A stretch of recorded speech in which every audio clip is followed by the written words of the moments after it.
So, hi everyone, thanks for coming.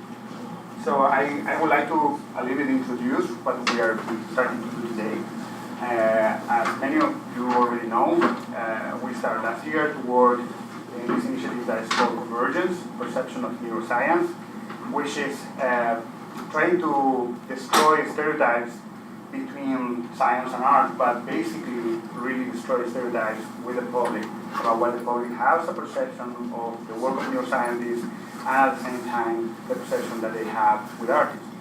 So we do think that the best way to do this is by creating connection between these two groups of people, making them work together, making them actually share knowledge and experiences.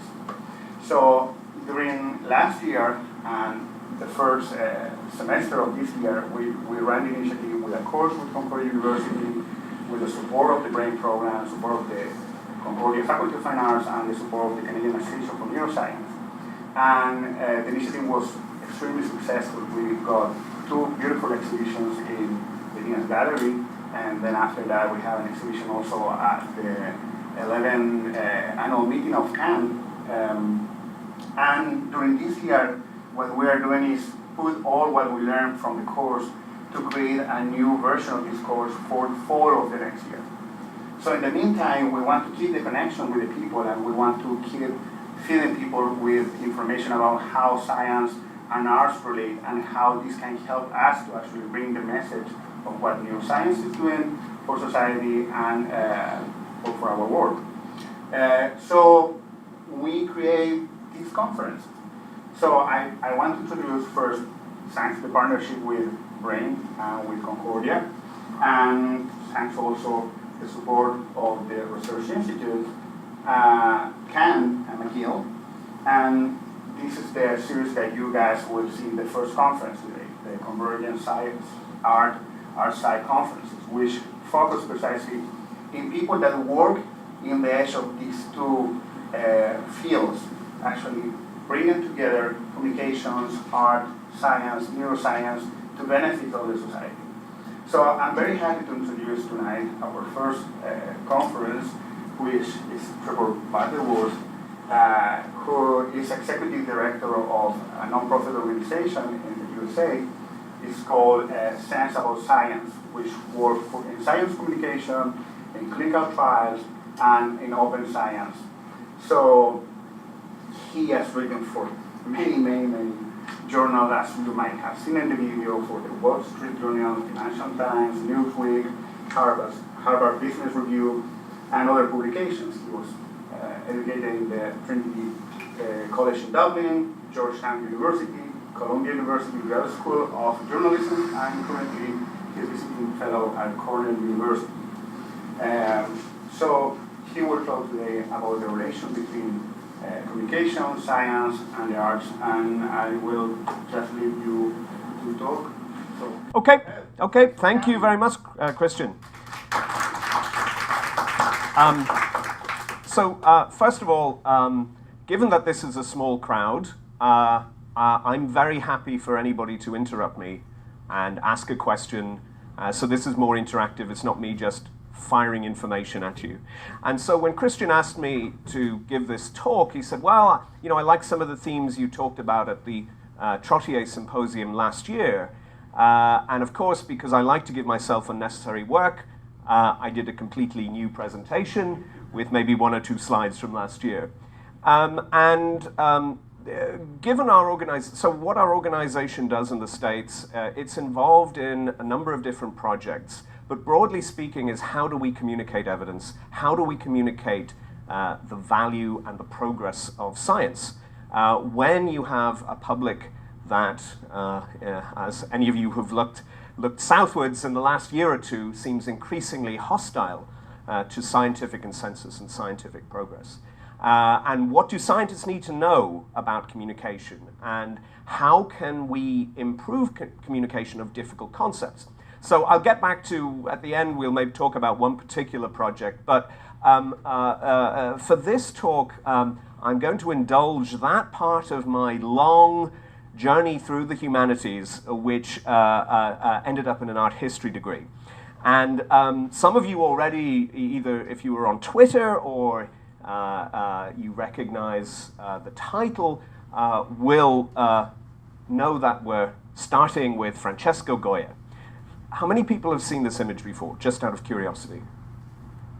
Oh, so not that many. Interesting. So this is, I'm not going to murder the pronunciation in Spanish, but it's "The sleep of reason produces monsters." And it is often considered a canonical image of the Enlightenment, or what happens when reason sleeps. You have all of these monsters coming out of sleep, and it sort of refers to the generally accepted explanation is that this is when reason sleeps, you have superstition. And this is what the Enlightenment is fighting against. And, at the time this was produced, it was part of a whole series of Los Caprichos either means whim or caprice. So Goya was treating a lot of different aspects of society in need of reform. So the next plate has an image of donkeys riding around on peasants to symbolize the oppression of the aristocracy. So this was kind of satiric and also reflected a particular part of the increasing darkness of the Enlightenment. And what do I mean by that? Well, here's from some movie version of the Terror in France, and I've used that to note the great loss that occurred during the Terror of one of the greatest scientists to have ever lived, Lavoisier, who was guillotined on trumped-up charges. And the great mathematician Lagrange said it required only a moment to sever that head, and perhaps a century will not be sufficient to produce another like it. So, obviously, if we think of the Enlightenment as, sort of the unfolding of human freedom guided by reason, none of this seems terribly reasonable. And this forces us, like scientists, to go back to the image of Los Caprichos of El Sueño de Razo, and think about the image more carefully. Well, the first thing is that sueño in Spanish doesn't just mean to sleep, it means to dream. And to dream of reason, the dream of reason produces monsters, means something completely different to the sleep of reason produces monsters. This is almost like a reflection of the doubleness of the Enlightenment, that the dream of actually having a society governed by reason can be as bad as a society governed only by superstition. And why would we make that connection? Well, this is one of Spain's greatest Enlightenment figures, or in Spanish, ilustrado. And this is de Jovenelos. I'm sure please correct me on the pronunciation of, how do you say that? Jovellanos. Okay, Jovellanos? Great. And in 1798, right, a year before he drew this image, he and Jovellanos are very close, and he renders this portrait. And what we see about this portrait is the statue of Minerva in the background, signifying wisdom. We see he is dressed in the accoutrement of the hipster of, he's an Enlightenment hipster with his breeches and his frock coat. This is the way they looked, and you can see that, well, maybe they're the same person. Maybe this illustration, this ilustrado, in a year's time, has gone from the optimism of wisdom to the despair of reason. And what are these, normally you think of Minerva and the owl of Minerva as a symbol of reason, but these are not the owls of Minerva. These are buho, winged owls, which signified in Spain at the time folly. They were auguries of doom. And what do we know happened in this year? Well, de Jovenelos was attempting reform of the Catholic Church, one which would have separated it from much of its land, leading to great agrarian reform. It would have been one of the most dramatic kind of political changes in the European Enlightenment. But the Terror in France led to a counter-strike by conservative forces, and de Jovenelos is sent into exile. So this picture, which is often interpreted as what goes wrong when reason sleeps, is actually a commentary on the failure to imagine that you could run society on a reasonable basis. So why is that important? Well, the Enlightenment was in part a product of great scientific development. The mathematical, physical discoveries of Kepler and Copernicus and Galileo and Newton had overturned how people thought about the world. And one of the most prominent means that they explained this was the idea of a clockwork universe, the universe as an engine, regulated. And around this time, around the turn of the 19th century, this image of the clockwork universe becomes something to fight against. This is a line from Schiller, The Greek Gods, in which he attacks, the principal scientific discoveries of their time: gravity and the pendulum, the motion of the pendulum, which of course gives rise to watchmaking, which gives rise to all sorts of changes in the way we live. And German idealism reacts against this mechanistic view of the universe to propose a whole series of other values. The problem with the scientific worldview was that it left no place for human agency. If the universe was clockwork and regulated like a perpetual motion machine, how could there be something like human freedom? How could there be human values like good or bad? Most of these thinkers still accepted the idea of a God, and even the idea of a God that started off like a watchmaker, wound up the universe and let it continue on eternally. How could you have purpose in this universe? Because everything was set in advance. And so this mathematical, physical, classical scientific understanding of the universe was in opposition to everything that had been taught from the ancient Greeks onwards, from Aristotle onwards, that the universe had purpose, that we were advancing towards something, be that the good. And many people could not accept that. This led to the creation of Romanticism, and this is Schelling.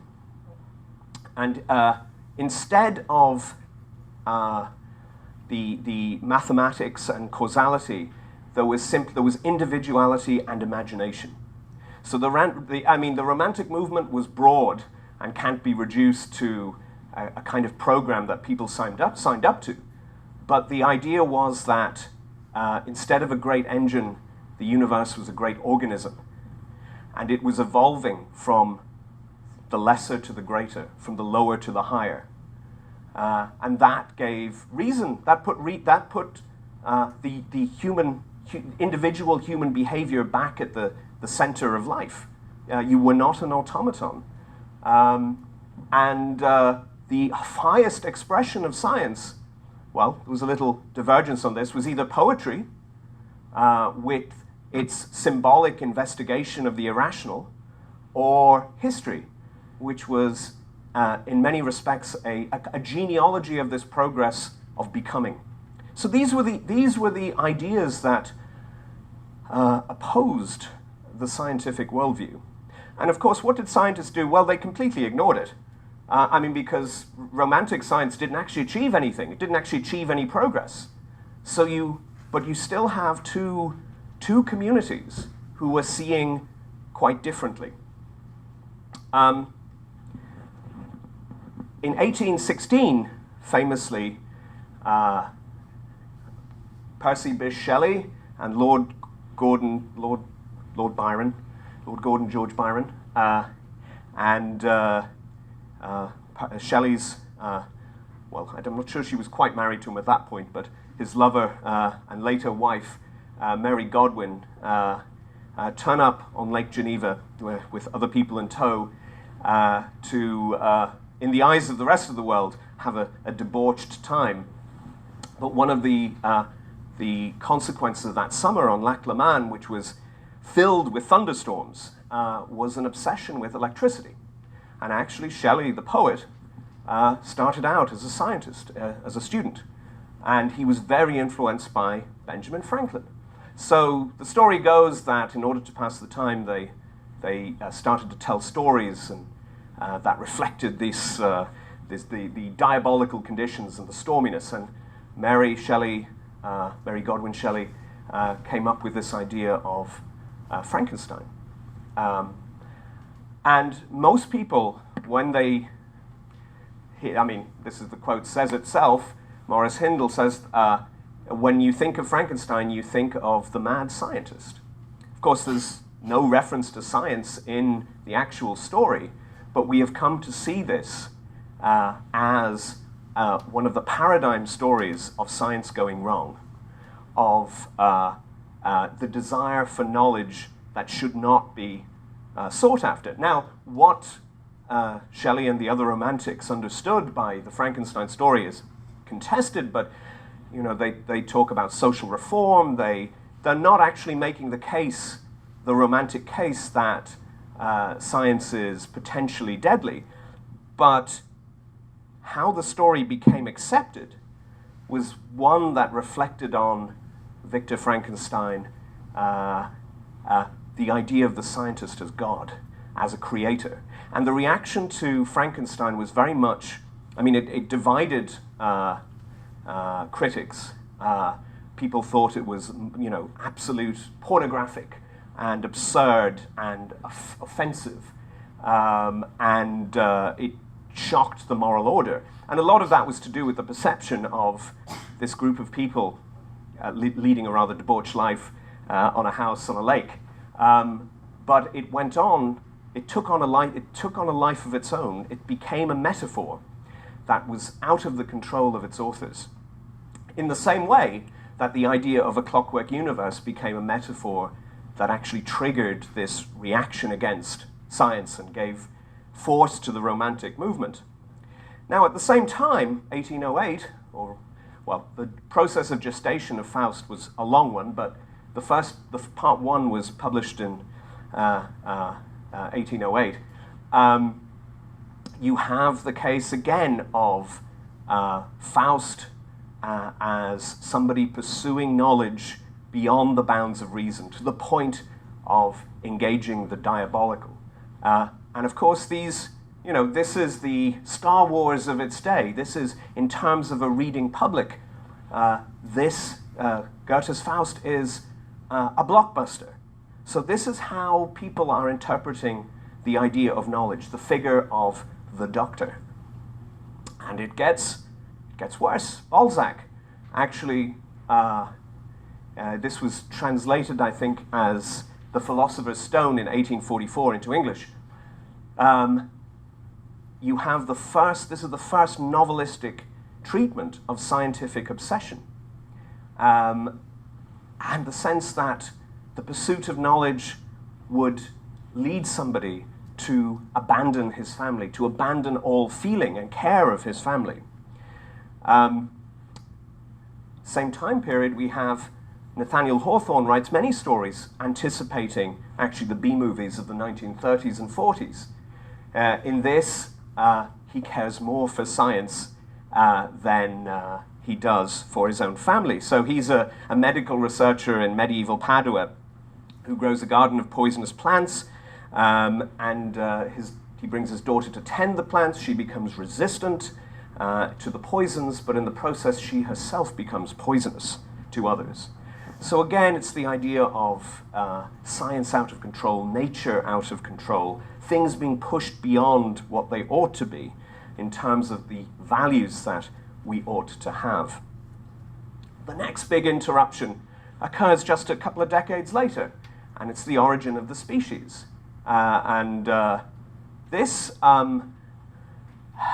This had a huge impact on the public consciousness, in the sense that people were now being asked to interpret human nature as having evolved from something lower, something animalistic. And typically, before we had the idea of evolution, animals were usually used as images to highlight human folly. If they were anthropomorphized as humans, they indicated some, the vices of, they were used to indicate vice. So the idea that people actually might be really descended from apes was truly shocking and led to a questioning of what it was to be human. And again, the literary image, the masterpiece that comes out of it that addresses this is Dr. Jekyll and Mr. Hyde. Yes? Sorry to interrupt, but just on the last one, I was just talking to someone a couple days ago about kind of the movement, like the social Darwinism. Yes. Yeah. At the same time as so, and I'll sort of get to that in the next slide. But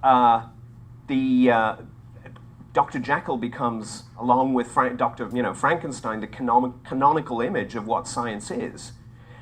And again, you have this higher and lower, this regression to some lower creature that it sort of embodies all the fears of society. Interestingly, there is Robert Louis Stevenson was educated as an engineer, and around the time of simultaneous with the publication of The Origin of the Species and the publication of this book, you have the discovery of the Second Law of Thermodynamics. And actually, this is the energy transference is a recurring theme in this book, along with the idea, which tags into social Darwinism, of society in decay, that everything is destined to fall into disorder.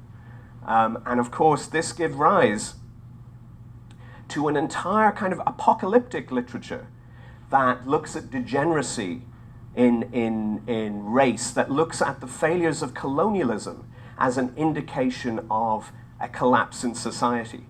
This Max Nordau's Degeneration went through 7 editions. It was a hugely popular book. And that tied in the ideas of decadence that Mary Shelley had sort of unleashed on the world, and with Byron and the rest of the romantic poets. It tied in the sort of art for art's sake movement, the dandy, the homosexuality. First laws against homosexuality occur around the same time in the UK. There is a sense of this metaphor of the combination of 2 metaphors, the idea of if we can evolve from a monkey, then what can we devolve into, given the second law of thermodynamics? So these are, now this is a partial reading of history. I'm not telling you all the amazing things that happen with science. I'm simply talking about how most non-scientists experience science in popular culture. I mean, we know that there was amazing progress made, but we also know that, this sort of thinking of the idea of racial degeneracy gave rise to some of the most awful moments in history, and pseudoscientific concepts of blood embodying ideas of intelligence and nationality and all of the horrors of the Holocaust. On a less sort of deeply intellectual note, you start seeing in popular magazines, you have Sherlock Holmes. Now, the original detective story was often seen as science. The idea of a detective story was very much science in the public realm, that you're using deduction to figure out the clues, to understand who did it. But of course, Sherlock Holmes' greatest enemy is Moriarty, who is a polymathic genius, but ruthless with it. In The Mystery of Fu Manchu, Fu Manchu has 4 doctorates from world universities. I mean, it's again the knowledge. The more that you pursue knowledge, the less human you become. We have then the the fears that are provoked by the growth in the understanding of the mind, in mesmerism, seances, Freudianism. We have Dr. Mabuse. He's a doctor of psychology, and he is a criminal mastermind capable of manipulating people, making them do what they don't want to do. And then we come full circle to Hollywood's rendition of the Frankenstein myth, which there are a gazillion stories of Frankenstein in the popular culture, but in the 1931, the scientific metaphor is made explicit. He is a man who sought to create a man after his own image without reckoning upon God. Now we actually, the fear of science now goes into overdrive when we approach the 1930s and 1940s. So for this, I'm just going to take the movies of Boris Karloff and Bela Lugosi during the period of the Second World War. So we have Dr. Henrik Savard. He uses a mechanical heart to revive his subject, a student volunteer. But in the process of the experiment, he's interrupted by the police. The student dies. Savard is charged with his murder, and is executed. And before he's executed, he makes a promise to come back from the dead and get the jury. So his assistant takes his body away, and just in time uses the mechanical heart to revive him. And then he actually goes on the rampage and kills the jurors. Strangely enough, this was one movie that was deeply influenced by science in the 1930s. Dr. Robert Cornish used this, so he had this sort of teeter machine where he theorized that if you upended a person, if you kept moving them like that, the blood would go to their brain and they'd come back to life. He subjected dogs to electrical stimulation to try and revive them. So the relationship between what was actually happening, and Cornish made Time magazine. So this obsession with bringing dead matter back to life was something that the movies were taking from actual scientific practice. We have The Man with 9 Lives. So what does The Man with 9 Lives do? That's mostly about cryogenic internment, again bringing back people to life in order to cure cancer. We have Dr. Garth, and he used the blood of a recently executed prisoner to attempt rejuvenation, or anti-aging. And of course, he tested on himself, and what happens? He gains the murderous properties of the criminal. And actually, in Soviet literature, Mikhail Bulgakov's The Heart of a Dog uses the similar metaphor of transformation to indict the proletariat. We have Dr. Julian Blair. He's engaged in brainwave research. You can see from all the gizmos that's obviously he's doing something with the brain. And he is grief-stricken by his wife's death. He attempts to communicate with the dead through brainwaves, and eventually the local population of the New England town where he's doing these fiendish experiments storms the laboratory to stop this unnaturalness. We have Dr. Billings and Arthur Lorenz. Now, this is actually a comedy. And Billings uses electricity to create a race of superhumans and attempts to try this out on a traveling powder puff salesman. So literally a traveling cosmetic. The thing is, it's supposed to be a comedy, but again, it has the same thing, themes of transformation, electricity, superhumans, messing with nature. Now, the critic, David Scow, notes that Karloff's movies, he shows some concern for a real-world problem. But when we get to Bela Lugosi, it's just out-and-out vicious. So we have the Phantom Creeps. In this, Dr. Zorka invents an invisibility belt, a giant 8-foot robot, and uses a compound from a meteorite to anesthetize or to paralyze an entire army. So he naturally wants to take over the world. The Devil's Bat. This involves a small-town cosmetic company chemist, Dr. Carruthers, who is upset when he does not get his due from his wealthy employers, and to get revenge, he breeds giant bats, and he also devises a aftershave lotion which he gives to his company employers, and when they put the aftershave lotion on, the bats attack them. Who made this stuff up? And eventually he mistakenly puts the aftershave lotion on himself, and then the bats kill him. We have Dr. Meltzer. Dr. Meltzer is a brilliant plastic surgeon who heads to Japan and transforms 6 Japanese to resemble 6 American leaders in order to attack and take over the United States. Dr. Lorenz, another mad scientist who wants to keep his wife youthful and requires bodily fluids, serum from virgins in order to do so.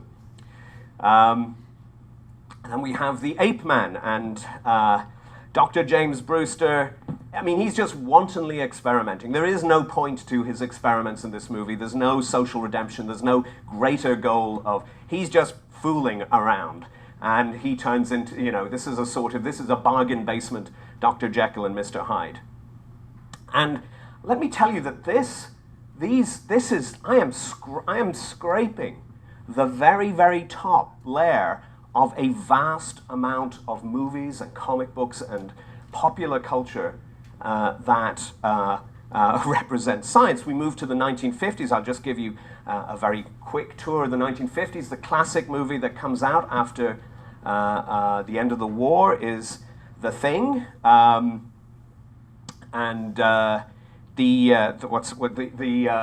well, you can read The Thing itself. It's again, it's like the regular guys are fighting these scientists. The Thing is buried in the Arctic. It's dug up. The scientists wanted to investigate it. The ordinary people say, no, you're messing with things you shouldn't mess with. And of course, the army is called in. It's the military. Typically in the 1950s movies, the military have to mop up the careless, crazy things that scientists do. And again, thinking about what's happening in the US at the time, you've got 1952, the election of the battle between Eisenhower and Adlai Stevenson, the gutsy war leader versus the pin-headed intellectual. You have McCarthyism. You have all sorts of. You have a culture that's really deeply uncomfortable with intellectualism and with science, even as, of course, it's using science to pursue weapons and getting very upset when that scientific knowledge is betrayed to the Russians, as when the execution of Julius and Ethel Rosenberg takes place in 1953 after they hand over atomic secrets to the Russians. And then, of course, in the 1960s, we end up with the classic Dr. Strangelove. Again, a movie that manages to really sum up everything that's wrong with the scientist and the state. So in summary, just to give you, and I haven't even mentioned The Island of Dr. Moreau, we have this taxonomy of this widely accessible taxonomy of science, in which scientists do really bad things. They do really, really bad things, and it's all about the dangers of abstract thinking, the dangers of pursuing knowledge too far, and the removal of the scientist from what the non-scientist considers to be the community, from the world of social values. So you often see, even though the mad scientist is often trying to either preserve his wife or the mad scientist's character is often a loner who values science, the criticisms in these movies is that they value science more than they value the community. And as some of the academics one academic who study this topic, it's, you can just boil all of this down into, please beware of science. So this is this popular culture, and you think about how popular B-movies were as entertainment in their day, how many kids would have seen this, how many people would have been going to these movies week in, week out. This is a very, very powerful cumulative messages. Yes? I'm just curious, how much of this is taken from like real life incidences? For example, let's Alfred Nobel, when he created dynamite, and movies came later, are there any representation of like people who are actually doing something that could be harmful technology? Well, good question, and I don't know the precise answer to that. What you do see things trickling down. So, for instance, if you think of radiation, the atomic era and radiation, well, you start to see atomic bombs creep into the movies in about 1952, and typically, the big cities are destroyed. But you also see radiation manifest, waking up the creature from 20,000 feet beneath the sea. An atomic explosion wakes this creature below. You have Gojira in 1954, which comes to English language in 1956 as Godzilla, the Monster King. So you have at very brutish levels the broad kind of technology getting a sort of being put into the simplest possible narrative, and it's either I mean it would be interesting to do a completely different presentation on miracles of science, so it's usually miracle or Armageddon, the end or everything. It's either everything's incredible, a breakthrough, flying cars, or it's the end of the world, and they tend to be the kind of sort of the narrative, the frames that things are put in. You also have a 1954 classic movie, Them, in which, for the first time, radiation causes, well, in this case, ants to grow to ginormous size and then terrorize people. So, and one could go, there are so many different variations of, sort of science, becoming an actual threat to humanity, but largely due to the fact that the scientist is removed from humanity and lives for science, not for things that are considered human values. Yes? So was there any shift, though, in the representation, say, post-Sputnik? Like, Getting to that. Most of what you're talking about is pre... Yeah, getting to that, yes. Sorry, just related to, that's kind of what I was asking with regards to social Darwinism, because it seems that there were still, social, in a way, that scientific theory supported what, aristocrats wanted to think, right? Well, certainly, there's an entire, you could look at eugenics. The birth of genetics and statistics had the unfortunate byproduct of creating eugenicist theory as well. The great statisticians were not very enlightened when it came to what they initially thought about the world. But these things tend to get boiled down into very simple storylines. So most people, so this next section may give you some idea of what the other context. So we've just seen kind of popular culture, and again, I can only give you a kind of, this is like a very cartoonish history, covering an awful lot of different topics, but selecting some images out. And the question is, what of science reporting? Okay, what of non-fiction reporting? What is going on in the news to inform people about science? And surely that's the great, the sort of the bulwark against nonsense. Well, here's in the New Yorker wrote a profile of William Lawrence, who was the New York Times science correspondent of the time, and actually became the official historian of the Manhattan Project. And the reality is that science reporting was largely non-existent in the news up until the 1950s. William Lawrence is credited with creating the term the atomic age. But prior to this, there was deep skepticism about science in the news, and it typically was sensational. So there was obsessions, sexual perversity was a huge topic, dwarfism was a huge topic, but not science as science, right? Not science as method. For instance, when the telegraph was invented, the Dallas Morning News dismissed the idea as, we must admit, it strains our credulity. Nobody showed up to the Wright brothers' inaugural flight. Journalism was missing in action when it came to science. In part, again, as the New Yorker reported, it was the character of the scientist that often got the attention. And again, it was this otherworldly person who seemed to be so focused on thinking and thought and science that they didn't actually live normally. And this is a very strong stereotype.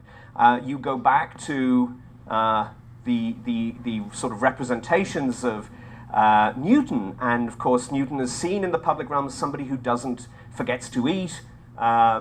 In Samuel Johnson's Rasselas, the astronomer is somebody who is deeply forgetful, who's so focused on the heavens that they don't actually see what's happening in front of them.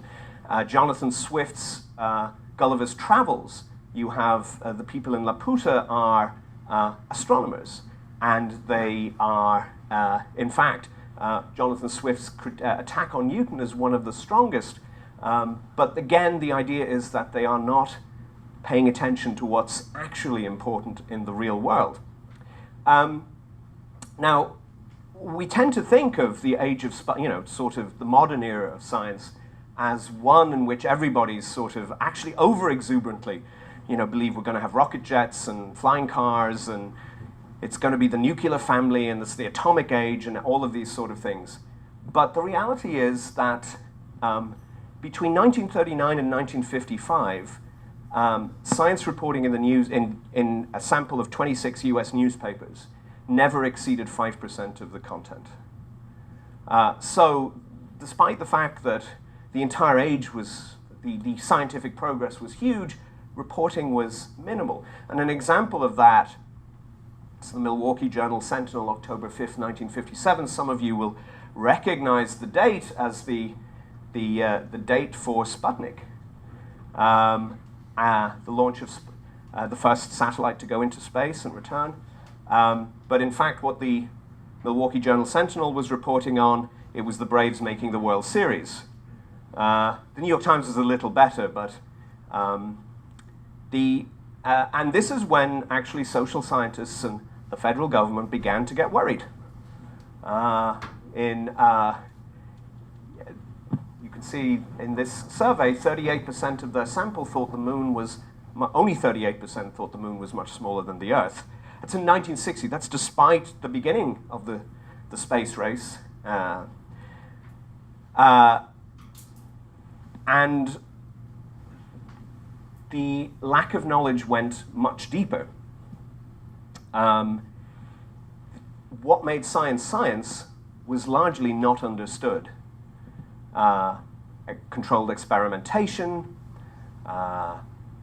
verification. Science was very much a kind of, it was like in the Harold Lloyd movies where he stands and the framework of the facade of the house falls down on him. Science was just a facade. What was behind it was mysterious.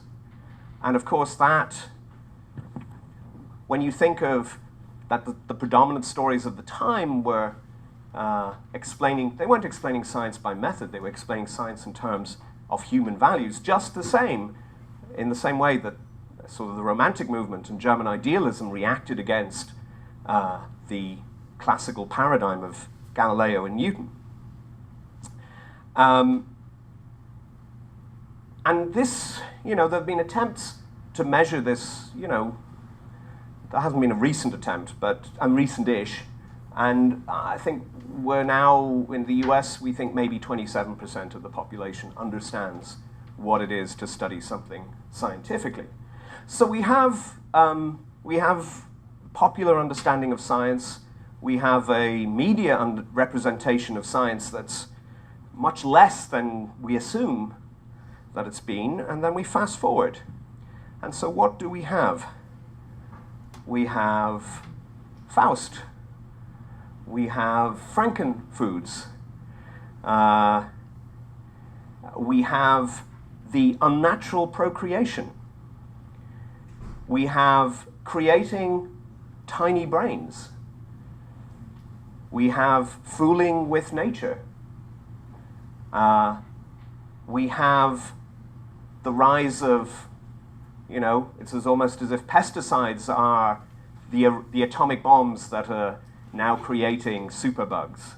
So the same stories, different slight different shift. We now have a sense of science as a conspiracy of the powerful.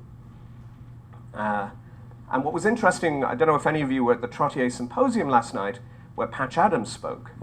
And Patch Adams spoke about, if you want to distill his message, it's all about, I care, as a doctor, I care about you. Now, you may question his intellectual understanding of what that care is, but emotionally, he's being authentic and honest, and this is from anybody who has any scientific understanding would say that what Andrew Wakefield did is appalling. It's not science. It is absolutely, it's the distortion of science. But cares about sick kids, right? It's that trumps knowledge. And so we go back to the idea of the dream of reason, the sleep of reason, the dream of reason. How the public, I should say, how non-scientists interpret science is through frameworks, and frameworks reflect their values. What has been a unifying theme, I think, of everything I've mentioned is that all these discussions of science and popular culture do not talk about method. There is no mention of method. It's how science is understood within frameworks of beliefs and values. Human freedom, family, the threat to nature, unnaturalness, doing something against nature. And these are so powerful that it's almost impossible to talk about facts, scientific facts, to an audience who see the world through who see science through these frameworks. So, what are we supposed to do? Well, we could maybe need to tell better stories. We need perhaps to think about how we communicate science, who our audience is, and that people people have been trained, generations have been trained to think of Frankenstein's monster, Faust, Dr. Jekyll, Mr. Hyde, the Thing, and that these narratives they're very powerful, they're dramatic, and they relate to human values, they relate to fear. So that's challenging. It's really challenging to try and explain that, genetic modification is something that actually can benefit people like you.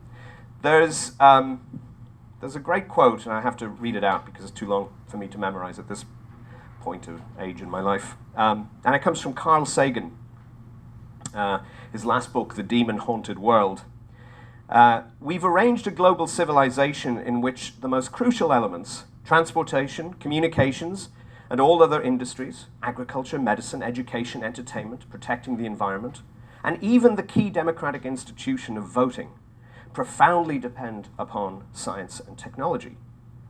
We have also arranged things so that no one understands science and technology. This is a prescription for disaster. That, I think, is the warning that, it's that I think popular culture's representation of science. And, I could do 3 different talks focusing on different elements. We could have looked at pharmaceuticals, the constant gardener, the image of the doctor in modern medicine. There are many ways to, all of this is reflecting storytelling, and these storytellers are connecting with their audience because they understand the values that animate their audience, including, of course, the value of entertainment. So, how are we for time? Well, I wanted to, because I do have there's a whole interesting thing as well about the presentation of the scientific method in the 1960s, and I just want to put this out for you to maybe retain and think about later. During the 1950s and 60s, the inheritors of the Romantic tradition, German thinkers like Heidegger and Marcuse, were deeply committed to an anti-technological, anti-scientific worldview. And that animated a great deal of left-wing thinking on science. Marcuse rejects the whole idea of the scientific method because it simply reflects the will to power of capitalism. Social constructionism, Michel Foucault, they argued that science and scientific truth is simply a product of social relations. It's contingent, it's not necessary. Their influence has been huge. Bruno Latour, who did a seminal study of how scientists work in a laboratory, contributed to that, and he's very recently said, well, I'm kind of worried that the right are now taking all the techniques that the left used to interrogate science and scientific methodology and truth and consensus, and using them to undermine things like climate change.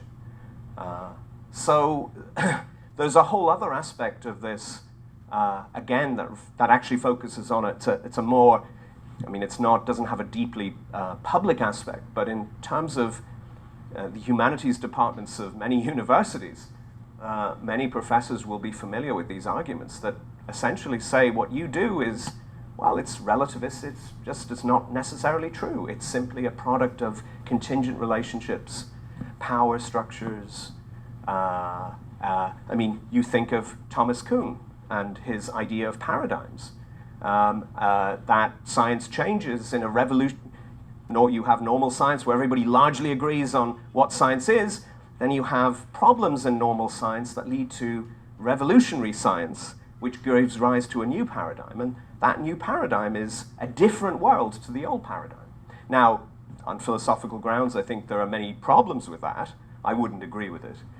But Kuhn is hugely influential outside of scientific departments. And I think actually many scientists don't fully understand what he says when they cite Kuhn themselves. So there are many, that's the kind of the high road. If you think of Hollywood as the low road and the B movies as the low road, the high road is critical theory and postmodernism, post-structuralism, social construction. But they're essentially saying the same things. They feed off each other. So I would like to, as a coder, talk a little bit about what we're trying to do in relation to all of this. Well, in part, it's having talks like this, which to make you aware of, or to get you thinking about how scientific values get processed through popular culture and through in a non-scientific public. But we're also taking steps to actually try and reimagine what scientific understanding can be like if we bring artists and designers, and in this case, statisticians together. Now, it's very difficult to see this under the lightings. Okay, well, maybe not. There we go. So this is actually going to be a mini site, in which is animated. There'll be lots of animation. I'm only showing you the front side. So we were approached about a year ago by the Annals of Internal Medicine, who were very concerned about the amount of statistical errors they were seeing in submissions to their journal. And a lot of those errors were fairly basic errors, and some of those errors related to new problems with larger data sets. So they wanted to do an intervention, and they tried a couple of times. They produced this video. It is horrendous. But that's okay, because you know what? That's not their skill set. So we got a little bit of money together, and we hired, maybe it's not actually a little bit of money if you, depending on your perspective, but we hired one of the world's leading data visualization companies, a group called Accurate. And some of you may have heard of their principal founder, Giorgia Lupi. She wrote the book, Dear Data. They are at the forefront of reimagining what it is to visualize data. And so we brought them together with a statistician from the Annals, and we decided to take on just one, we decided to start with one concept and see what we would come up with as a way to explain it, this concept, to clinical researchers. So we started with missing data. Interestingly, the National Research Council in the US has come out with an absolutely stellar, comprehensive report on all the things you ought to do and know about missing data. But the problem is nobody's reading it. And the National Research Council knows nobody's reading it because they're now trying to figure out ways of communicating it. It was written by statisticians for statisticians. So we, this is almost ready for public consumption, so I'm sorry I can't show you more of it. We tried to see, could we arrange this information, animate, and visualize it and animate it in a way that could just make it more of a graspable by the clinical research community. Now, I don't know whether we will have succeeded. We will have to go out and test it and get reaction from it. But I've showed the mini site to a couple of people in statistics, and I'll be honest, they were wowed by it, which was very heartening because we spent $60,000 on it. And the interesting thing for me, though, is that when we paired a statistician with a designer, the statistician had ideas, right, about what might be possible. Didn't extend much more beyond videoing a PowerPoint, to be honest. And over the course of 6 months, which was really difficult, it was incredibly difficult, they came up with this site that will take you through different, MNAR, and all the various different, case studies, et cetera, And I asked her, well, what was your reaction to this process? And, she said, it was really difficult. I didn't know how to, I kept getting stuck around words. I could give a written explanation, but the problem is the written explanation is not communicating. But she could not have imagined, it was literally having another dimension open up by working with a designer who was familiar enough with data to imaginatively work on the ideas that she would give him. And of course, there's a back and forth because there's a level of precision and accuracy that you can't just, you can't just go wild. The designer can't go wild. It has to be fidelity to the concept. So what I envisage this isn't the be-all and end-all of missing data. This is a better base camp, right? If you imagine those picture of Everest or whatever, and you see the darkened foothills, and then you have the base camp, and then you have all the other steps up. Well, I think we've got a base camp that people can, now they can think about this and build the next base camp. And I think that we want to do the same process with journalists and with statistical concepts in a much more basic level. We were hoping to, fortunately this costs a lot of money, but we were hoping to work with this Dutch group called I Hate Statistics.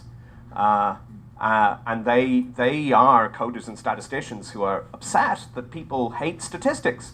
So they do these really great animations to try and explain the mechanics of the concept in a real-world situation. So this doesn't necessarily relate very much to the talk I just gave, because the fundamental problem of the talk I just gave is that nobody's communicating method. Nobody's explaining method to the public. Public are reaching for stories to understand brute developments.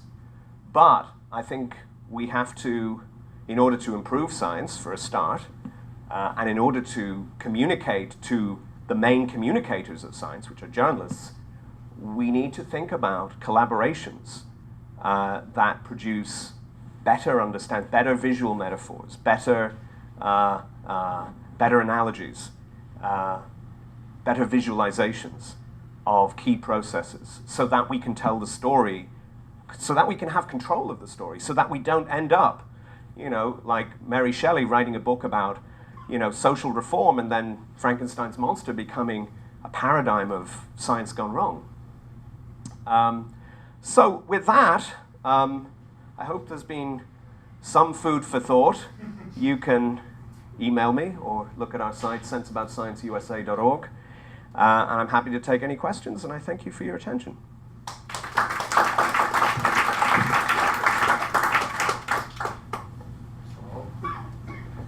So this is all sort of depressing, because you think you're a scientist and there's no way to get through to real people. So if you're trying to like get through that framework, do you have any advice? Well, you've got to, yeah. Well, no, but the owl of Minerva only takes flight at the dawning at the beginning of the end of dusk or something. So whatever the thing Hegel said. Things haven't changed since the.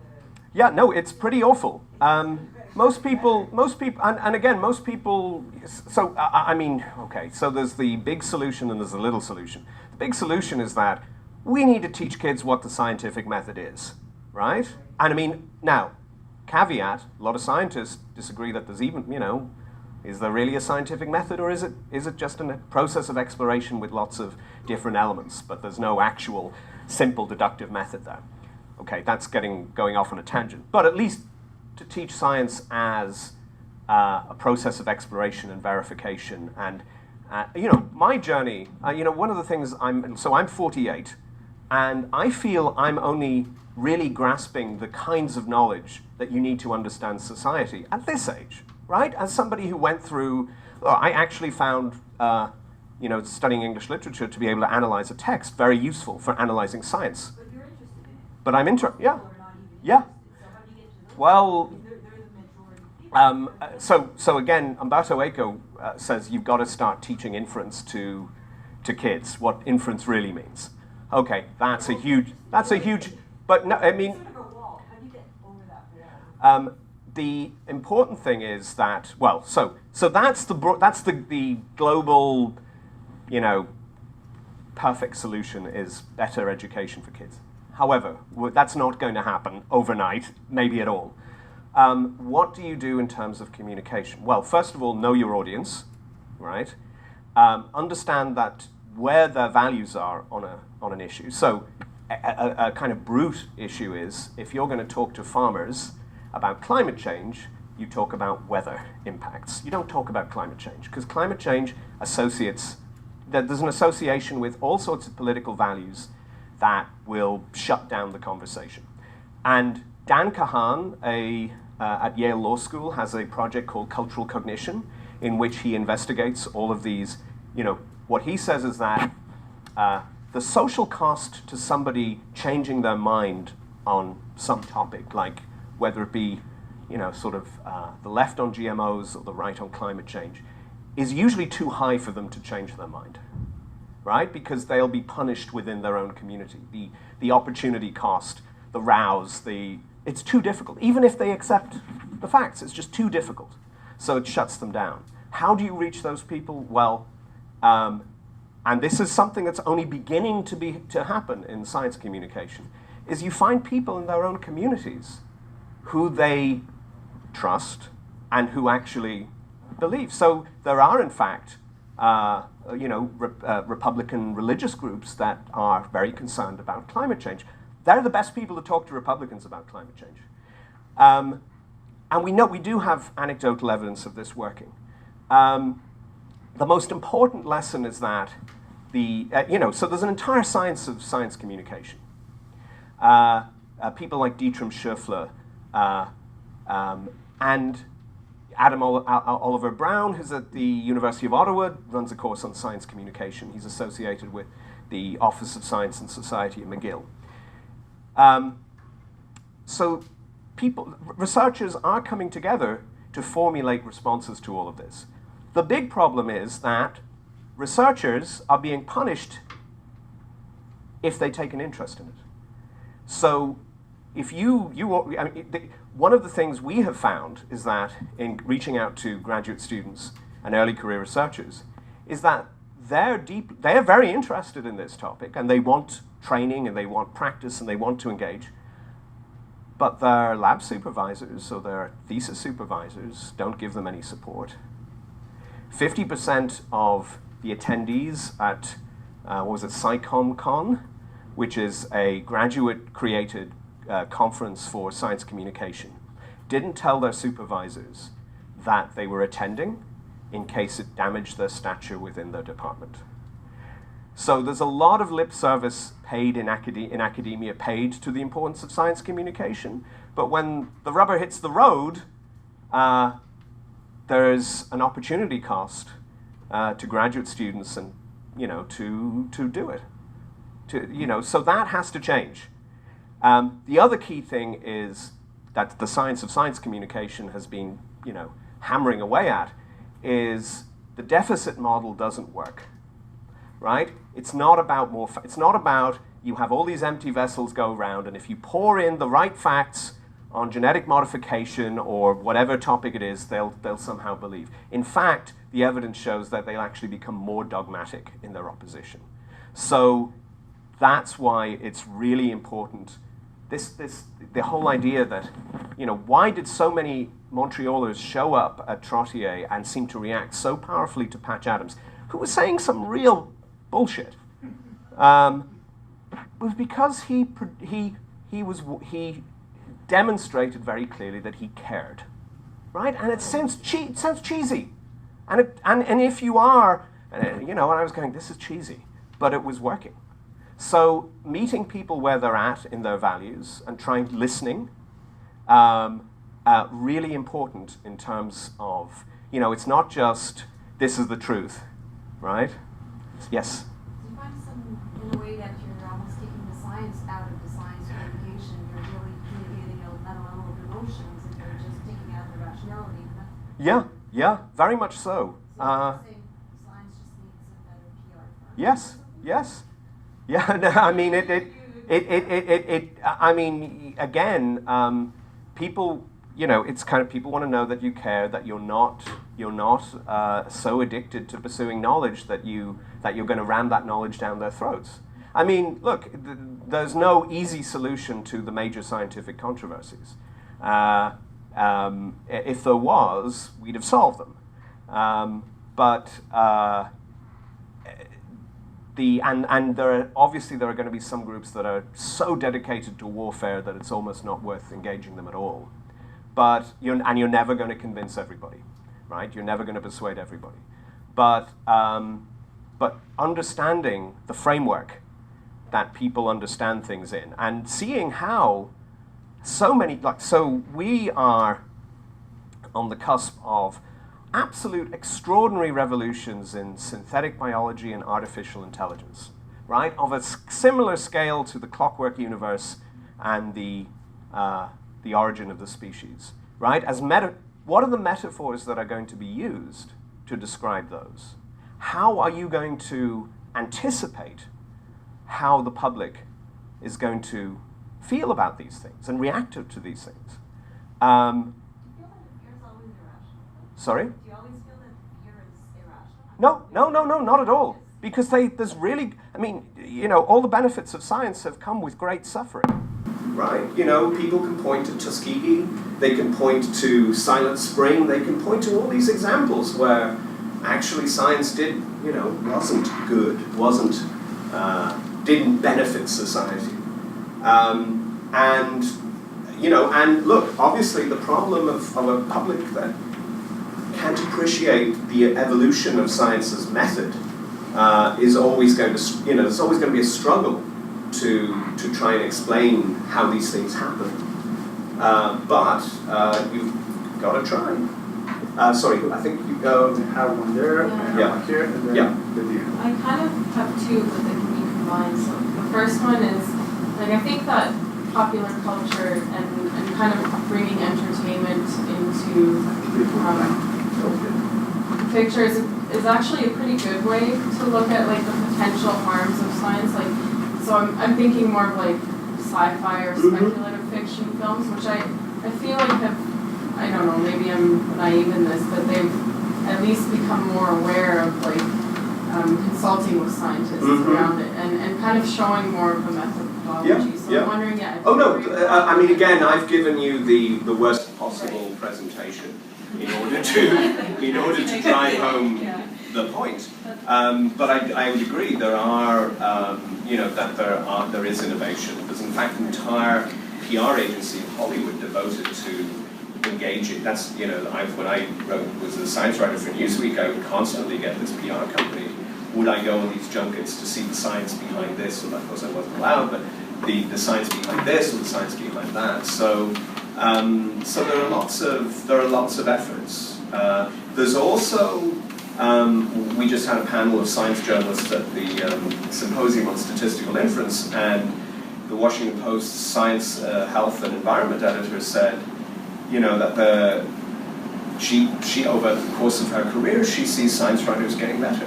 They're more skeptical of one-off studies with sensational findings. They're willing to be more critical about the data. I mean, science journalism is a critical element in either stimulating or controversy or tamping it down. I mean, what's interesting is, the fears about nanotechnology have never really gripped the public imagination in the way that that they might have. And maybe that's because there's no readily available, from the stock of B-movie tropes, there's no, there's maybe some about miniaturization, but it's not the same thing. So it's not easy to fit that in an apocalyptic narrative. But again, how all the things that you're working on, all the things that you see happening, they're all going to be interpreted as stories. So how do you get the right story out first? And how do you involve the public in the science that you do so that they it's very interesting that when people get to, does this hospital have a research outreach to the public? Does it have a research days where the public can come in and see the kind of research they're doing and ask you questions and you can interact? I mean, what kind of engagement do you do with the public? We have volunteering in elementary high schools, where it's an entire program dedicated for an entire year, where you have several modules to go and teach them. So it started in neuroscience, and now they expand. That's right. Yeah. And there are like student activities once a year, where they separate research groups. Yeah. No, that's great. But I think you should have I mean, if your budget stretches to it, have some sort of open day for the public. See if they want to show up and talk to them about their concerns. I mean, a lot of this is building trust. But the tradition of science being a language that's very difficult for outsiders to access, it makes it really hard to develop these kinds of bridges, environments where people can come together. But yeah, I mean, I'm much more I'm optimistic. I gave you the, kind of hit you over the head with the negative. Because, hey, journalist, if it bleeds, it leads. So, Chris? Yes. Thanks for a great talk. I really enjoyed the historical perspective and the whole jumping from story to story through history is really compelling. Thank you. I mean, trust me, the challenge here was what to leave out. Yeah. No, it really, nice then when you got to sort of the 50s and fast forward it to now, I felt like you put up your slide of like all those Monsanto images, but then said about Patch Adams saying what you said, as a doctor I care about you is what he says, right? Yeah. And I don't think people who are skeptical of science today are worried about Patch Adams or doctors. Yeah. Oh no, they love people like Dr. Oz. Exactly. The food page. Yeah. Him too. Maybe more problematic. Yeah. But I don't get a lot of fear directed at me and what I'm doing.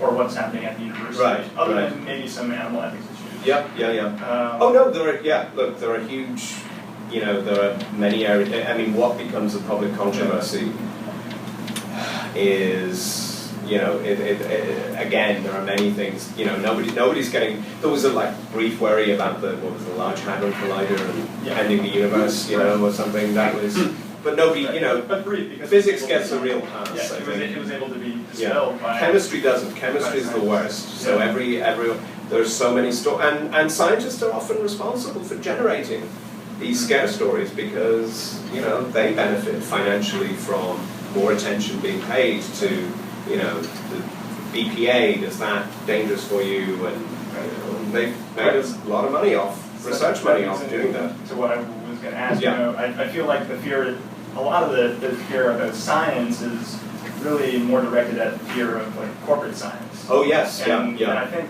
that is definitely so. Definitely, I didn't quite capture that evolution, how we've gone from the individual scientist to the corporation.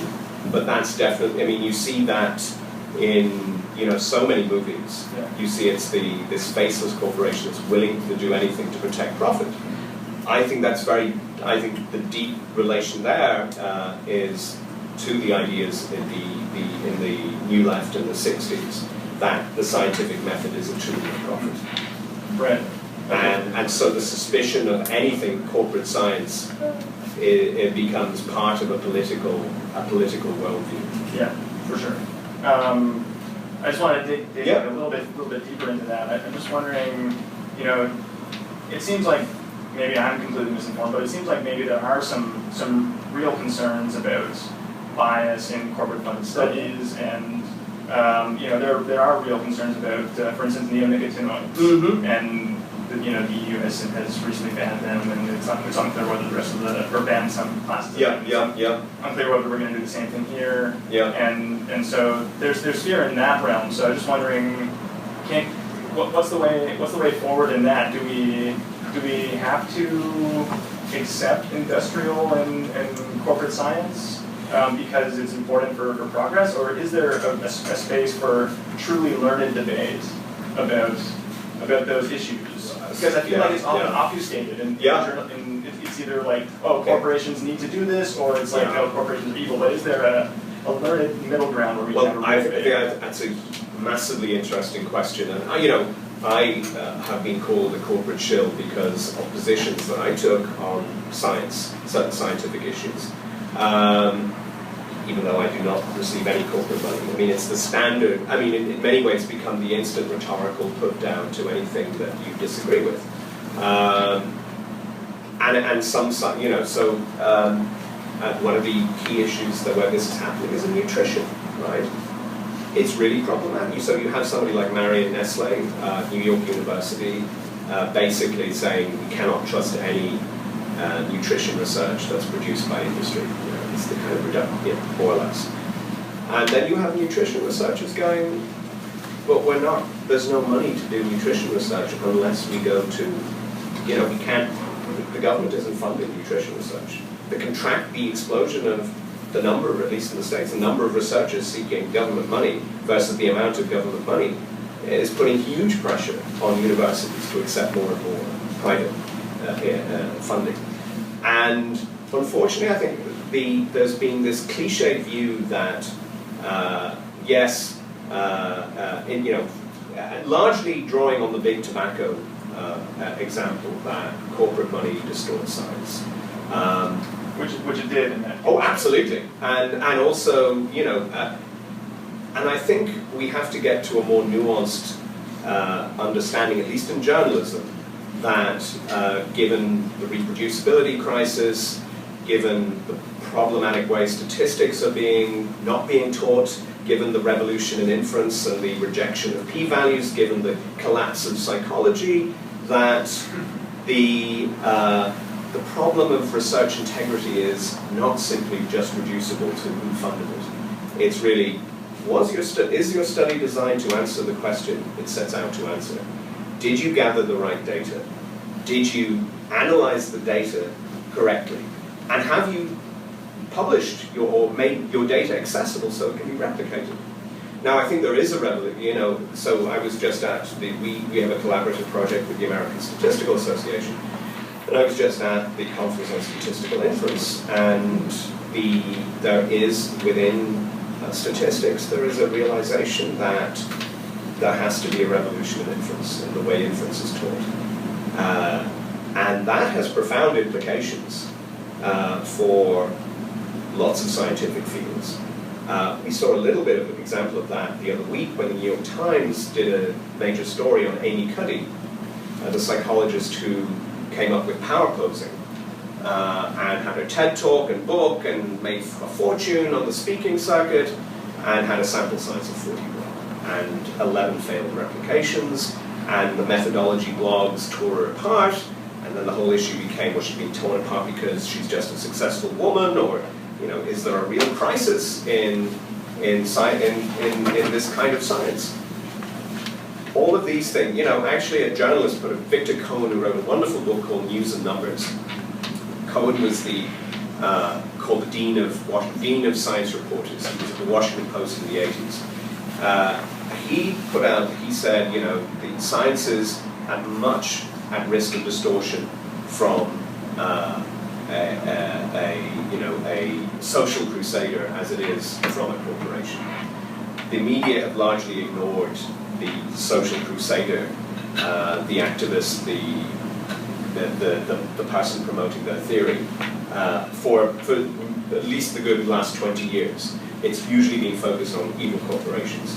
Would you agree, though, that corporations have a lot more to gain? Oh, yeah. Or they also got a lot more to lose as well, financially, if they're wrong. One of the reasons that GlaxoSmithKline actually made all their data all their studies and data from 1991 available, like they embraced all clinical trial transparency, was because they were fined $4 billion by Eric Schneiderman for what happened on the Paxil. So there's certainly moral hazard.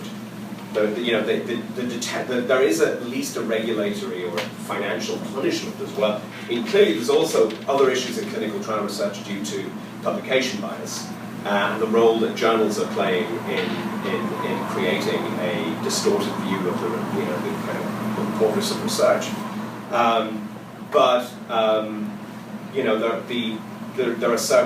There are elements where a corporation, like a pharmaceutical company, is going to want to at least do a study that is sufficiently statistically powered to find the answer. Now, of course, there may be ways in which those results are massaged, but again, you have the problem in, say, biology, where BPA, this whole scare-out BPA, was based on 2 studies of 7 animals each. And no concession to the scientists made no concession to those statistical limitations. He actually used the language of Kuhn and said, this is a new paradigm for toxicology. And the journalist didn't make any sort of question that. That is changing. So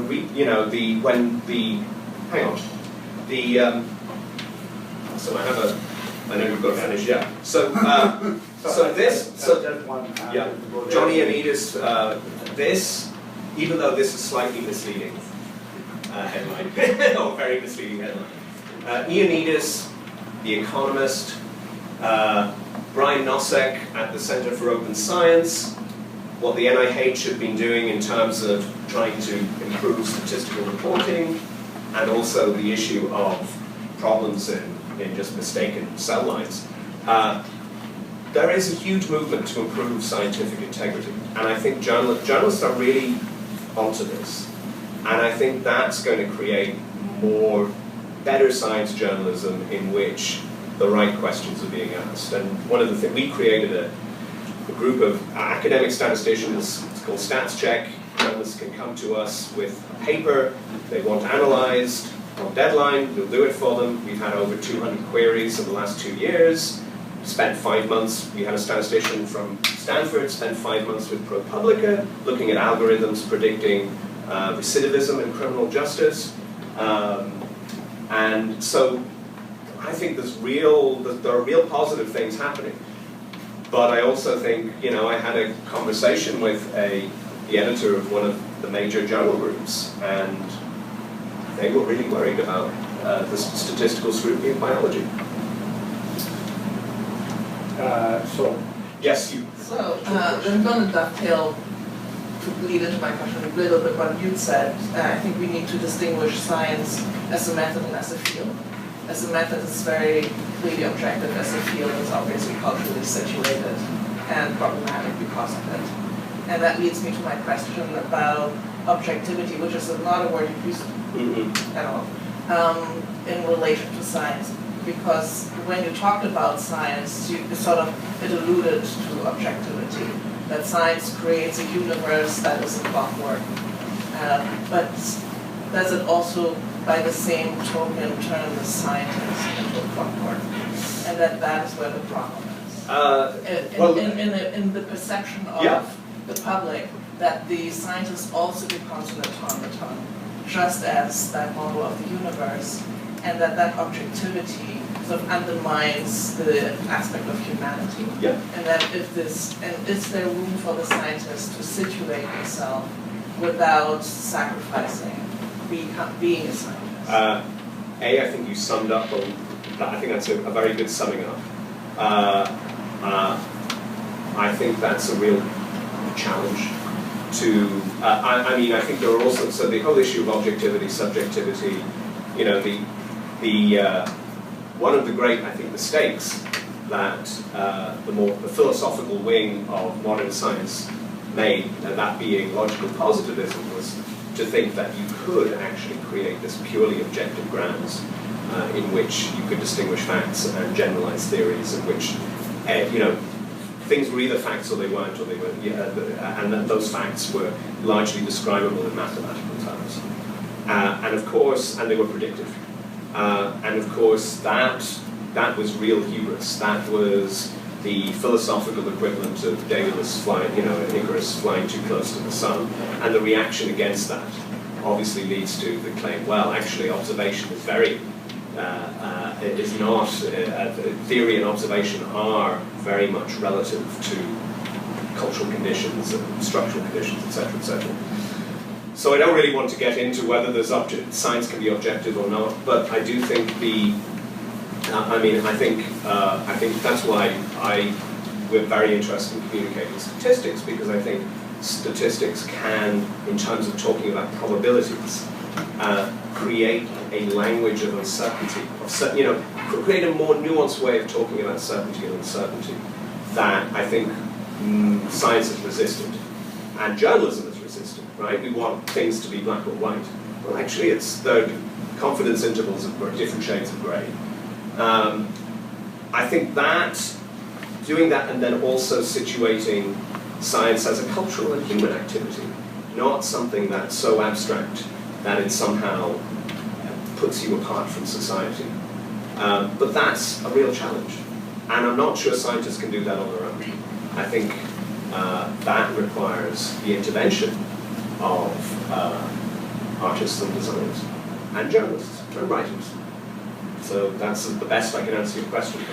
There's a lot to be thought about in what you said. So, John, need to say thanks to